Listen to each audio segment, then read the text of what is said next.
Welcome to GDR news. బులెటిన్ల ముందుగా headlines. Post budget వెబినార్లో ప్రధాని మోదీ కీలక ప్రసంగం.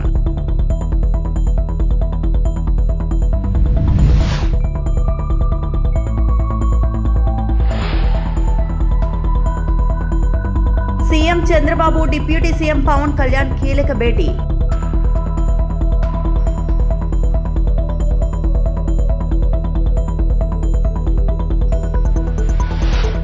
డిప్యూటీ సీఎం పవన్ కళ్యాణ్ చేతుల మీదుగా హనుమాన్ ఫౌండేషన్ ప్రారంభం.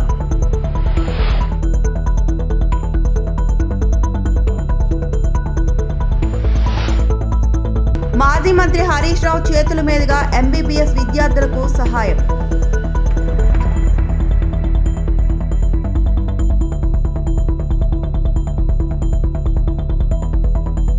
చంద్రగ్రహణం, ప్రముఖ ఆలయాలు మూసివేత.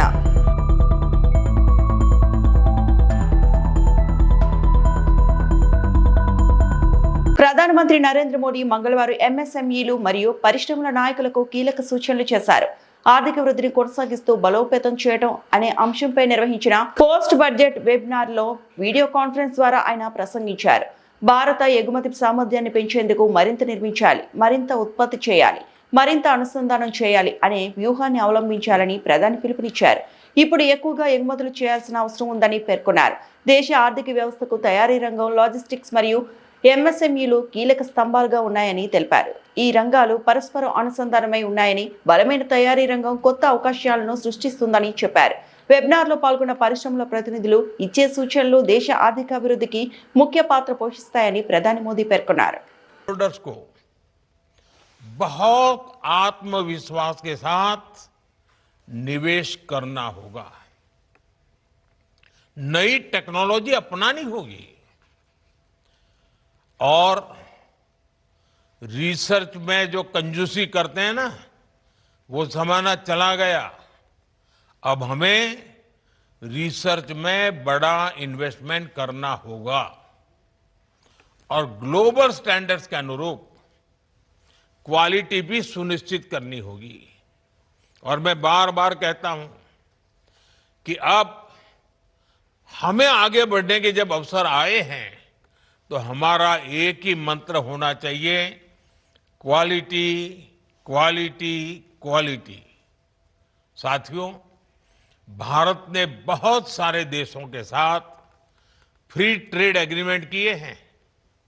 हमारे लिए अवसरों का बहुत बड़ा द्वार खुला है.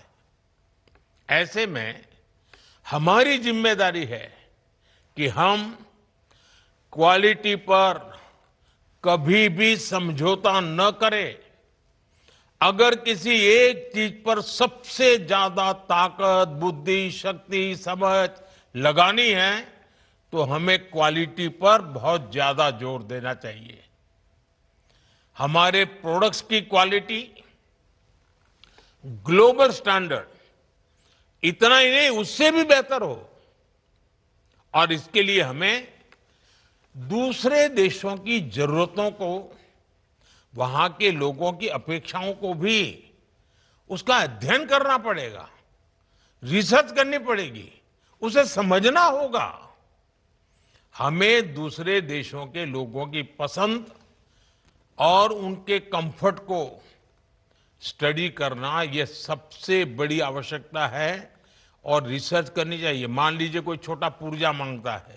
అమరావతిలో ముఖ్యమంత్రి నారా చంద్రబాబు నాయుడు మరియు ఉప ముఖ్యమంత్రి పవన్ కళ్యాణ్ భేటీ ముగిసింది. రాష్ట్రంలోని పలు అభివృద్ధి కార్యక్రమాలు, మౌలిక వసతుల ప్రాజెక్టులు మరియు సంక్షేమ పథకాల అమలుపై ఇరువురు చర్చించారు. ప్రాజెక్టులు వేగంగా పూర్తి చేసి ప్రజలకు మెరుగైన సేవలు అందించాలని అధికారులకు సూచించినట్లు సమాచారం.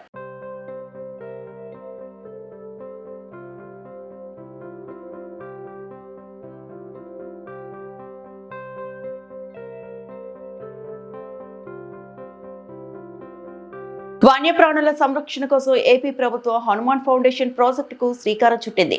మంగళగిరిలో ఈ ప్రాజెక్టును AP deputy CM Pawan Kalyan ప్రారంభించారు. జీపీఎస్ ట్రాకింగ్ కలిగిన వాహనాలు, అంబులెన్స్లు ప్రారంభించారు. వన్యప్రాణులు, మనుషుల మధ్య సంఘర్షణ తగ్గించేందుకే ఈ ప్రాజెక్టును చేపట్టామని పవన్ కళ్యాణ్ తెలిపారు. రాష్ట్ర అటవీ శాఖ చరిత్రలో చాలా కీలకమైన అడుగుగా చెప్పుకునే ఈ హనుమాన్ ఫౌండేషన్ ప్రారంభోత్సవానికి విచ్చేసిన ఈ Hanuman healing and nurturing units for monitoring aid and nursing of wild life.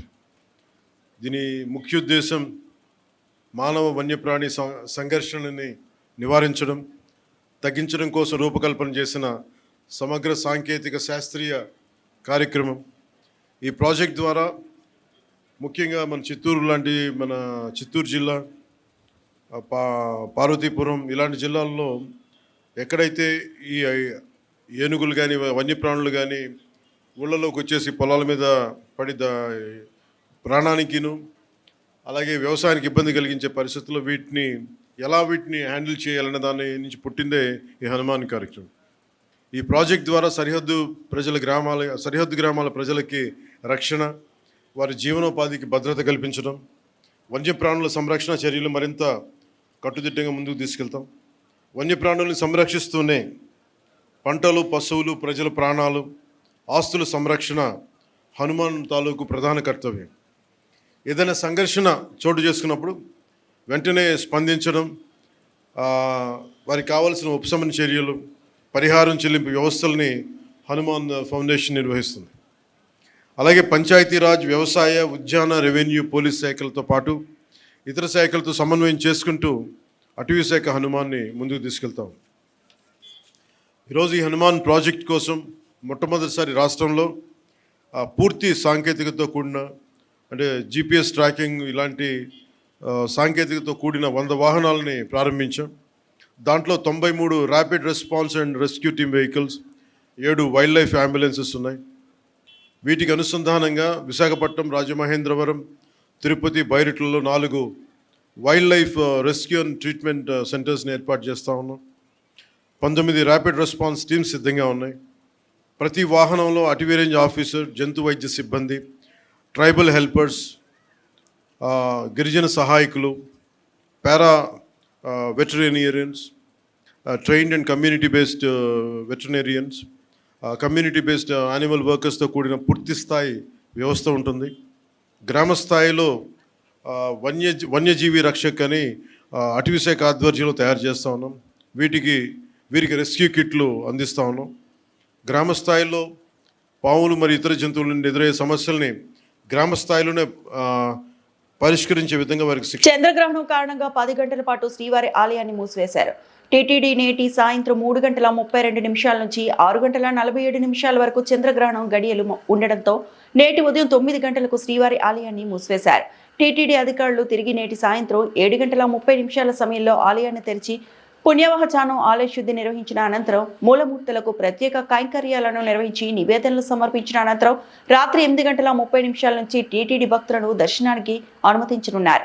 నేటి సాయంత్రం ఏర్పడనున్న చంద్రగ్రహణం నేపథ్యంలో నేటి ఉదయం 8 గంటలకే శ్రీవారి దర్శనాన్ని టీటీడీ నిలిపివేసింది. నేటి వేకువజామున 3 గంటలకు శ్రీవారి ఆలయ ద్వారాలను తెరిచిన అనంతరం అర్చకులు శ్రీవారి మూలమూర్తికి సుప్రభాత సేవ, అర్చన, తోమాల సేవలు నిర్వహించి అనంతరం స్వామివారికి నివేదనలు సమర్పించారు.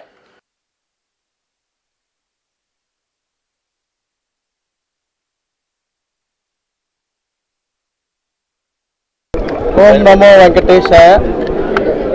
చంద్రగ్రహణం సందర్భంగా శ్రీవారి ఆలయాన్ని ఈరోజు మూసివేయటం జరిగింది.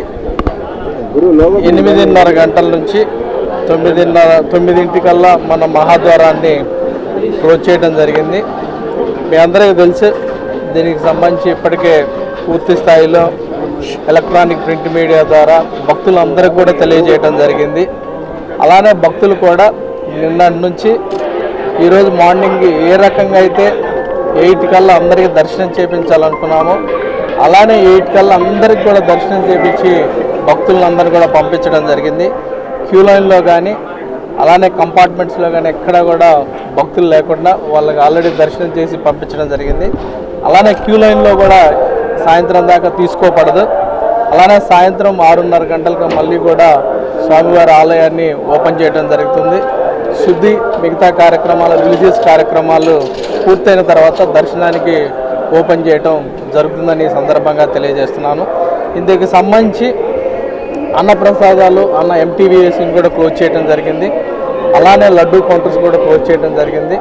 అన్నప్రసాదాలకు సంబంధించి క్లోజ్ చేస్తున్నారు. ఈ మధ్యకాలంలో మన చంద్రగ్రహణ టైంలో ఏమీ కుక్ చేయకూడదు కాబట్టి ఇప్పటికే మార్నింగ్ టయానికే మన వాళ్ళు పూర్తి స్థాయిలో ప్యాకేజ్ చేసి అందరికి కూడా దగ్గరలో మిగతా అన్నప్రసాదాల కౌంటర్లో భక్తులకు ఉపయోగపడే విధంగా, భక్తులకి అనుకూలంగా ఉండే విధంగా, వాళ్ళకి యాక్సెస్ ఉండే విధంగా ప్యాకేజ్ చేసి అక్కడ అన్నప్రసాదాన్ని అందుబాటులో ఉంచడం జరిగింది. అలానే మిగతావి కూడా అన్ని సేవల రంగంలో సేవల విషయంలో ఎక్కడా కూడా ఇబ్బంది లేకుండా, అలానే కాటేజెస్లో కానీ పిఎస్సిస్లో కానీ ఇప్పటికే అన్నప్రసాదాలు అక్కడ పెట్టడం జరిగింది. భక్తులు ఇష్టమైన వాళ్ళు తినే అవకాశం కూడా ఉంటుంది కాబట్టి వాళ్ళందరూ కూడా ఏ రకమైన ఇబ్బందులు లేకుండా అన్ని సేవలు కూడా వాళ్ళకు అందుబాటులో ఉండే విధంగా చర్యలు తీసుకోవడం జరుగుతుంది. అలానే సాయంత్రం ఓపెన్ చేసిన తర్వాత సర్వదర్శనానికి భక్తులను తీసుకోవడం జరుగుతుందని ఈ సందర్భంగా తెలియజేస్తున్నాను. అందరూ కూడా ప్లానింగ్ ప్రకారం ఎలా అనుకున్నామో అలానే విధంగా అందరికి కూడా దర్శనం చేసి అందరికి సేవలకు కూడా వాళ్ళకు అనుకూలంగా ఉండేటట్టు నిర్వహించడం జరిగిందని సందర్భంగా తెలియజేస్తూ అందరూ కూడా కృతజ్ఞతలు తెలియజేస్తాం. ఎంబీబీఎస్ విద్యార్థులకు ఉప్పల్ ఎమ్మెల్యే బండారి లక్ష్మారెడ్డి ఆర్థిక సాయం అందించారు. బిఎల్ఆర్ చారిటబుల్ ట్రస్ట్ తరపున వైద్య విద్యకు అవసరమైన కళాశాల ఫీజు చెల్లించేందుకు అవసరమైన మొత్తాన్ని మాజీ మంత్రి హరీష్ రావు చేతుల మీదుగా విద్యార్థులకు చెక్కులు పంపిణీ చేశారు.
చిత్తూరు జిల్లా ప్రసిద్ధ పుణ్యక్షేత్రం కాణిపాకం వరసిద్ధి వినాయక స్వామి దేవస్థానంలో ది బ్రెయిన్ సినిమా బృందం భక్తి సందడి చేసింది.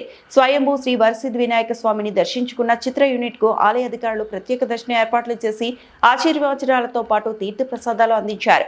ఎల్లూరి ఎంటర్టైన్మెంట్ బ్యానర్ పై తెరకెక్కుతున్న ఈ చిత్రంలో అజయ్ హీరోగా, తన్విక హీరోయిన్ గా నటిస్తున్నారు. నిర్మాతగా జయచంద్ర, సహ నిర్మాతగా ఉమాశంకర్, ముఖ్య పాత్రధారులుగా దివ్య, సారిక, చరణ్లు వ్యవహరిస్తున్నారు. హీరో అజయ్ కుమార్, ఆర్కే నాయుడు నటిస్తున్నారు. మానవ ఆలోచన విధానం వల్ల జరిగే పరిణామాలను ప్రతిబింబించే కథాంశంతో ఈ చిత్రం రూపొందించిందని, ప్రతి ఒక్కరిలో ఆలోచన రేకెత్తించే విధంగా ఉంటుందని చిత్ర బృందం తెలిపింది. షూటింగ్ పూర్తయిందని మే 2026లో చిత్రం విడుదలయ్యే అవకాశం ఉందని వెల్లడించారు. స్వామివారి ఆశీస్సులతో సినిమా విజయవంతం కావాలని కోరుకుంటున్నట్లు తెలిపారు.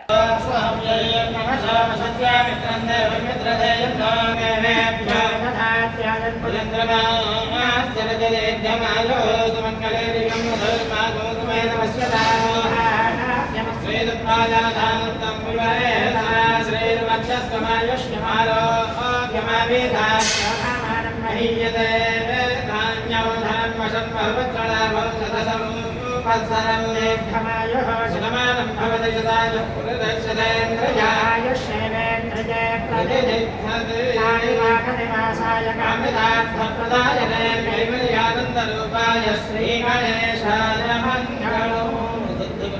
స్వామి దేవతానుగ్రహ ప్రసాద సిద్ధిరస్తు. ఆరోగ్యైశ్వర్యాభివృద్ధిరస్తు. ధనధాన్య సమృద్ధిరస్తు. పునర్దర్శన ప్రాప్తిరస్తు. ఉద్యోగ వ్యాపారాభివృద్ధిరస్తు.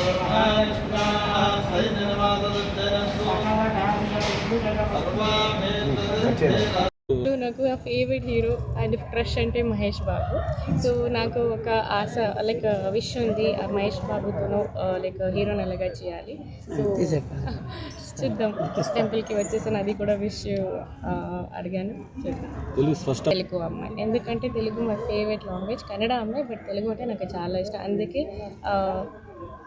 చాలా లైక్ పర్ఫెక్ట్గా మాట్లాడుతున్నా, నేర్చుకుంటున్నాను. ఇలాగే నాకు సపోర్ట్ చేయాలి మీడియాలో అండ్ పీపుల్లో అన్నీ కూడా నాకు సపోర్ట్ చేయాలి. ఎందుకంటే మీరు అన్నీ సపోర్ట్ చేసి నాకు అది ఒక ముందు రావడానికి హెల్ప్ అవుతుంది. ఇలాగే సపోర్ట్ చేయండి. ఈరోజు కాణిపాక వరసిద్ధి వినాయక స్వామి టెంపుల్కి వచ్చాం. దర్శనం చాలా బాగా జరిగింది. సో భక్తులందరూ కూడా ఇక్కడికి వచ్చారంటే అతి త్వరగా దర్శనం కూడా జరుగుతుంది. ఆన్లైన్లో దర్శనం కూడా ఉన్నాయి. సో ప్రతి ఒక్కరూ ఆ దర్శనాన్ని తీసుకొని ఆ భగవంతుని సేవకి ప్రతి ఒక్కరూ కృపణ పాత్రలు కావాలని చెప్పి మనస్ఫూర్తిగా కోరుకుంటున్నాను. ఆ కాణిపాక వరసిద్ధి స్వామి బ్లెస్సింగ్స్ ప్రతి ఒక్కరికి ఉండాలని మనస్ఫూర్తిగా కోరుకుంటున్నాను. థ్యాంక్ యూ సో మచ్ అండి. విజయవాడలో అంగన్వాడీ కార్యకర్తలను పోలీసులు అరెస్టు చేశారు. జీతాలు పెంచాలని నిరసనలకు దిగిన కార్యకర్తల్ని పోలీసులు అదుపులోకి తీసుకున్నారు. ఈ అరెస్టులను వ్యతిరేకిస్తూ రాష్ట్ర వ్యాప్తంగా అంగన్వాడీ సిబ్బందులు ధర్నా కార్యక్రమాలు నిర్వహించారు. ఈ కార్యక్రమంలో భాగంగా శ్రీకాళహస్తిలోని అంబేద్కర్ విగ్రహం వద్ద సిఎన్టీయు, ఐఎఫ్టియు ఆధ్వర్యంలో అంగన్వాడీ మహిళలు పెద్ద ఎత్తున కూటమి ప్రభుత్వాన్ని విమర్శిస్తూ నిరసన కార్యక్రమం చేపట్టారు. అంగన్వాడీ మహిళలు మాట్లాడుతూ తమ న్యాయమైన డిమాండ్లు పరిష్కరించేందుకు విజయవాడలో ధర్నా చేస్తున్న మహిళలు అనే విచక్షణ కూడా చూడకుండా అంగన్వాడీ కార్యకర్తలపై పోలీసులు అమానుషంగా ప్రవర్తించడం సిగ్గుచేటని విమర్శించారు.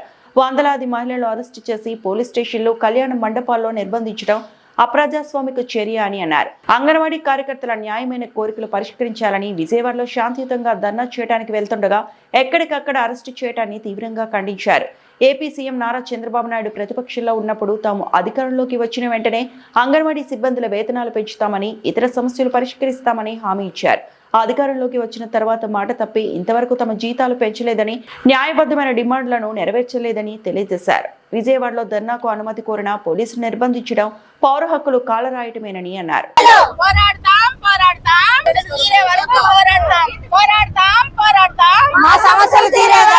Ward workers and helpers union CI2 అనుబంధం. నా పేరు సౌజన్య.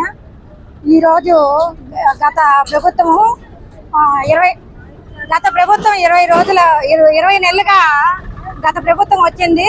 మేము రాగానే మా టెంట్ల దగ్గరకు వచ్చారు. మేము పిలవకనే మా టెంట్ల కాడికి వచ్చి భోజనాలు పెట్టి అన్నీ చేశారు. మేము రాగానే మీకు జీతాలు వెంటనే పెంచేస్తామని చెప్పడం జరిగింది. కానీ జీతాలు 20 నెలలు అయినా కానీ జీతాలు పెంచలేదు. అదే మా రాష్ట్ర నాయకులు వెళ్ళి అడిగితే గత సంవత్సరం ముందుగా వెళ్ళి అడిగితే మాకు జీతాలు పెంచండి అని మేము అడగడం జరిగింది. మేము ఇప్పుడే వచ్చాము, సర్దుకున్న తర్వాత మీకు జీతాలు పెంచటాము అని చెప్పడం జరిగింది. కానీ జీతాలు పెంచలేదు. మళ్ళీ ఇప్పుడు ధర్నాలో అందరికి రిప్రజెంటేషన్ అందరికి ఇచ్చాము. ఇచ్చిన తర్వాత మేము విజయవాడకి వెళ్ళి ధర్నాలో కూర్చోవడం జరిగింది.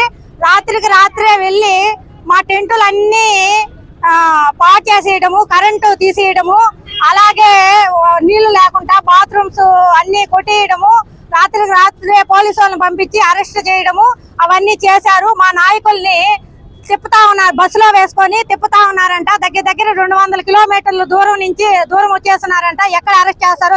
కార్యదర్శి కల్పన.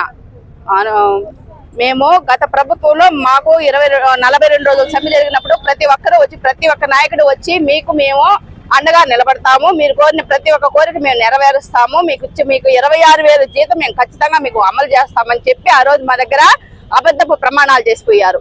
కానీ ఏ ఒక్కటి మీరు ఇది చేసుకోలేదు. ఏదో చిన్న మినీ వాళ్ళని మేము చేస్తాం. మినీ వాళ్ళు 5,000 మందే ఉండేది. అంగన్వాడీ వాళ్ళు 105,000 మంది ఉన్నాం. మొత్తం కలిపి 105,000 మంది ఉన్నాం. 105,000 మంది కోసం మేము పోరాడుతుంటే 5,000 మంది గురించే మాట్లాడుతున్నారు. కానీ అంతకు మించి ఒక్క మాట కూడా మాట్లాడుతున్నారు. AP anganwadi workers helpers union మరియు CITU ఆధ్వర్యంలో ఈ రోజు అనంతపురం టౌన్ క్లాక్ వద్ద నిర్వహించిన ర్యాలీ మానవహారంలో సిఐటియు జిల్లా అధ్యక్ష ప్రధాన కార్యదర్శి ఆర్వి నాయుడు, ఎస్ నాగేంద్ర కుమార్ రాష్ట్ర ప్రభుత్వ తీరుపై తీవ్ర ఆగ్రహం వ్యక్తం చేశారు. అంగన్వాడీ మహిళా కార్మికులు తమ కుటుంబాల పోషణ కోసం గౌరవప్రదమైన జీవనానికి కనీస వేతనాలు ఇవ్వాలని, సామాజిక భద్రత కల్పించాలని శాంతియుతంగా ఆందోళన చేస్తుంటే వారిని తెల్లవారుజామున వాష్రూమ్కు వెళ్తున్న సమయంలో అక్రమంగా అరెస్టు చేయడం ప్రభుత్వ అహంకారానికి పరాకాష్ట అని ఆయన అన్నారు.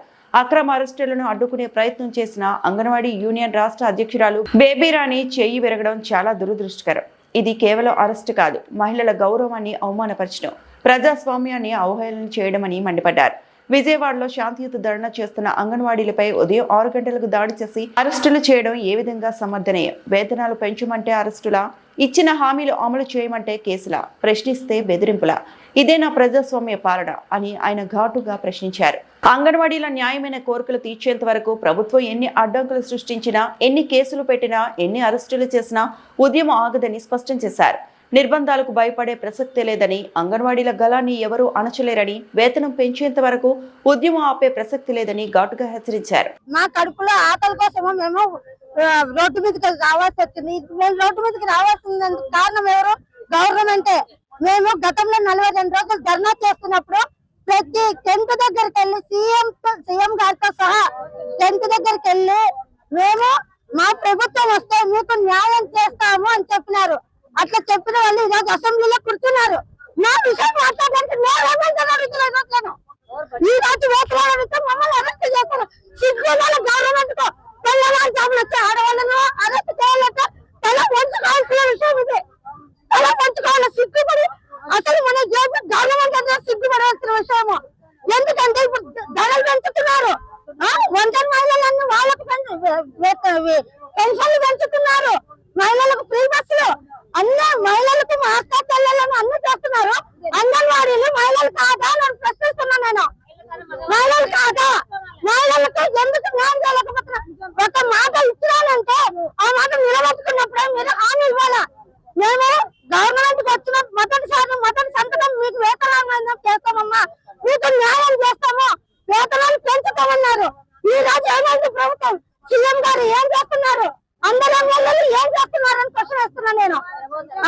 అంగన్వాడీలు మా మహిళా మంత్రి, సంక్షేమ శాఖ మంత్రి గుమ్మడి సంధ్యారాణి గారు మీకు రోడ్లు ఎక్కడమే అలవాటు అన్నారు. సరే, మీరు మా హామీలు నెరవేరుస్తూ మేము రోడ్లు ఎందుకు ఎక్కుతాము? మీరు కూడా వెళ్ళారు, చెప్పినారు కదా టెంట్లో. ఈ రోజు ఏమైంది మీకు? మేము మీ ఆస్తి పాస్తులు అడగడం లేదు. మా హామీ మేమేమంటాం? న్యాయమైన కోరికలు అడుగుతున్నాం. మా డిమాండ్ ఏం లేదు. వేతనాలు పెంచమని అడుగుతున్నాము. ఈ రోజు కనుక వేతనాలు పెంచకపోతే 42 రోజుల ఉద్యోగం కంటే ఇంకా ఈ ఉద్యోగం పెద్దగవుతుంది. ఎంతవరకైనా భారీగా ఇది ఉద్యోగం కొనసాగుతుంది. తిరుమల తిరుపతి దేవస్థానాల ఆధ్వర్యంలో శ్రీ పద్మావతి మహిళా జూనియర్ కళాశాలను టీటీడీ జేఈఓ డాక్టర్ శరత్ సోమవారం సందర్శించారు. కళాశాల పనితీరు, విద్యా ప్రమాణాలపై సమగ్రంగా సమీక్షించారు. శ్రీ పద్మావతి మహిళా జూనియర్ కళాశాల టీటీడీ తిరుపతి కళాశాలను టీటీడీ జేఈఓ డాక్టర్ శరత్ సోమవారం సందర్శించారు. ఈ సందర్భంగా ప్రిన్సిపల్ డాక్టర్ భువనేశ్వరి కళాశాలలో నిర్వహిస్తున్న వివిధ విద్యా కార్యక్రమాలను జేఈఓకు వివరించారు. అనంతరం తరగతి గదులు, గ్రంథాలయం, డిజిటల్ క్లాస్ రూమ్లను పరిశీలించిన జేఈఓ తగిన సూచనలు చేశారు. గత విద్యా సంవత్సరంలో సాధించిన 97% ఫలితాలకు అభినందనలు తెలుపుతూ ఈ సంవత్సరం 100% ఫలితాలు సాధించేలా కృషి చేయాలని ఆదేశించారు. కళాశాలకు అవసరమైన మౌలిక వసతులు, హాస్టల్కు సంబంధించిన సౌకర్యాలపై ఆరా తీసిన జేఈఓ వాటిని సత్వరమే పూర్తి చేయాలని ఇంజనీరింగ్ అధికారులను ఆదేశించారు. రాష్ట్ర ముఖ్యమంత్రి చంద్రబాబు నాయుడు సూచనల మేరకు టీటీడీ విద్యా సంస్థలపై ప్రత్యేక దృష్టి సారిస్తున్నట్లు తెలిపారు.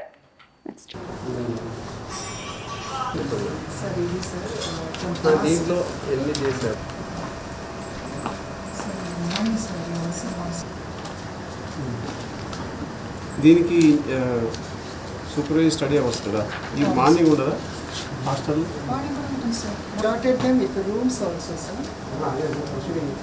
ఇచ్చాను సార్.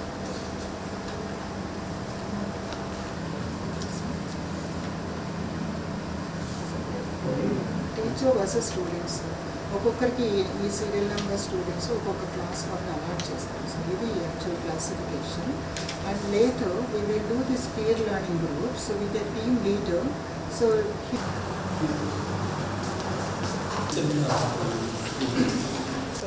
ఇక్కడ 400 మెంబర్స్ సార్. ఇది సెమినారా? అవును సార్, ఈ సబ్జెక్ట్ క్లోజ్ చేస్తాం ఇప్పుడు బోర్డులో అప్రూవ్ ఇది సెమినార్ హాల్.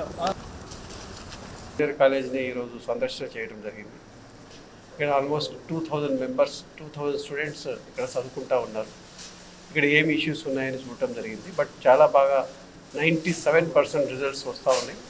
ముఖ్యంగా నాణ్యమైన విద్య అందించడానికి కృషిలో భాగంగా ఈసారి 100% రిజల్ట్స్ రావాలి అండ్ బెస్ట్ పర్ఫార్మర్స్ ఉండాలి. అండ్ అదేవిధంగా వాటికి కెరియర్ గైడెన్స్ కూడా నోట్స్ తయారు చేయమని చెప్పాం. కెరియర్ గైడెన్స్ మీద కూడా ఫోకస్ చేయాలి. ఇటు ఇక్కడ 5 కోర్సెస్ ఉన్నాయి, BiPC, MPC, CEC, HEC, MEC. ఈ 5 కోర్సెస్ నుంచి వాళ్ళకి కెరియర్ గైడెన్స్ ఏ విధంగా ఏ రూట్లో వెళ్తే ఏది తీసుకోవచ్చు, ఏమేమి ఆప్షన్స్ ఉన్నాయి అనేది ఇంటిగ్రేటెడ్గా కెరియర్ గైడెన్స్ మీద బ్రోచర్ కూడా తయారు చేసి ఎప్పటికప్పుడు పిల్లలకి ఓరియంటేషన్ ఇవ్వాలని చెప్పాం. అదేవిధంగా మరి పిల్లలకి క్వాలిటీ నాణ్యమైన విద్య కోసం స్టూడెంట్స్ని గ్రూప్ చేసుకోవటం, best performer and average performer and least performer వాళ్ళ పీర్ గ్రూప్ తయారు చేసి వాళ్ళ దాంట్లోనే స్టడీస్ ఆర్గనైజ్ చేయటం, ఈచ్ గ్రూప్ని మళ్ళీ అడాప్షన్గా టీచర్స్ని ఈ గ్రూప్ని ఇక్కడ పనిచేసే లెక్చరర్స్ కానీ అడాప్షన్ చేసుకోవటం, దత్తత తీసుకోవటం, దెన్ వారికి ఈ గ్రూప్ అంతా ఏ విధంగా చదువుతున్నారు, ఏ విధంగా పర్ఫార్మెన్స్ ఉంది అనేది అసెస్ చేసి మళ్ళీ సబ్జెక్ట్ టీచర్స్కి చెప్పటం. అదే కాకుండా స్పెషల్ స్టడీ అవర్స్ మార్నింగ్ కానీ ఈవినింగ్ కానీ special study hours, supervisory study hours, special classes run చేయటం.